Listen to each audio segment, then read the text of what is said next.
Bonjour et bienvenue dans cette vidéo sur le syndrome d'arrêt des antidépresseurs. Vanessa est une patiente connue de la pharmacie.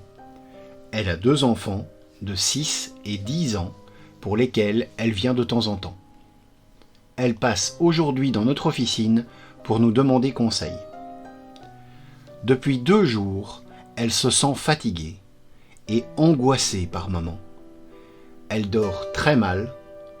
Elle se plaint également de vertige, d'une sensation d'oppression thoracique et de douleurs coliques. Devant ces symptômes, nous avons cherché à savoir s'ils sont la conséquence d'un traitement médicamenteux. À la lecture de son historique, nous constatons que Vanessa est traitée, depuis 6 mois, par la paroxétine 20 mg à raison de 1 comprimé par jour. La paroxétine est un médicament faisant partie de la classe des inhibiteurs de la recapture de la sérotonine. Elle est utilisée dans la prise en charge des épisodes dépressifs majeurs, des états de stress post-traumatique, des phobies sociales, des troubles anxieux généralisés, des troubles obsessionnels compulsifs, des troubles paniques. La patiente nous informe qu'elle a dû prendre ce médicament pour traiter une grave dépression déclenchée par son divorce du père de ses enfants. Suite à sa réponse, nous lui demandons si elle a arrêté brusquement son traitement antidépresseur. Elle nous répond qu'après 1 an de traitement, elle se sent mieux depuis plusieurs mois. Elle juge que son traitement est devenu inutile et elle l'a arrêté il y a 1 semaine. Les symptômes décrits par cette patiente nous évoquent un syndrome d'arrêt des antidépresseurs, également appelé syndrome de discontinuation ou syndrome d'interruption. Le syndrome d'arrêt des antidépresseurs désigne l'ensemble des symptômes qui peuvent apparaître à la suite de l'arrêt brutal d'un traitement par antidépresseur. Leur délai d'apparition est souvent de 4 à 7 jours après l'arrêt du traitement. Généralement, les symptômes sont d'intensité légère à modérée et sont spontanément résolutifs en 2 semaines. Néanmoins, ils peuvent être d'intensité sévère et se prolonger chez certains patients. En général, le terme de syndrome d'arrêt des antidépresseurs est préféré à celui de syndrome de sevrage des antidépresseurs.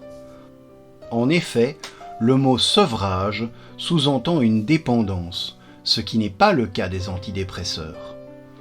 En effet, ces derniers ne provoquent pas de besoin incontrôlable de leur consommation, ce qui les distingue des médicaments avec un potentiel d'addiction tels que les benzodiazépines, les opiacés ou les barbituriques.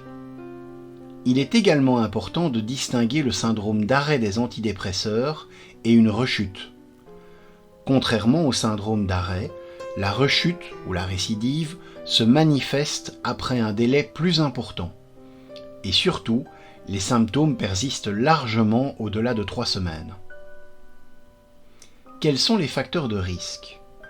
Les facteurs de risque d'un tel syndrome sont une posologie élevée, une durée prolongée, un arrêt brutal du traitement et un antidépresseur ayant une courte demi-vie, c'est-à-dire ceux qui sont le plus rapidement éliminés par l'organisme. Ainsi, l'interruption brève de traitement par la paroxétine induit plus d'effets de discontinuité que celle du traitement par fluoxétine. La demi-vie d'élimination de la fluoxétine est de 6 jours, contre 21 heures pour la paroxétine.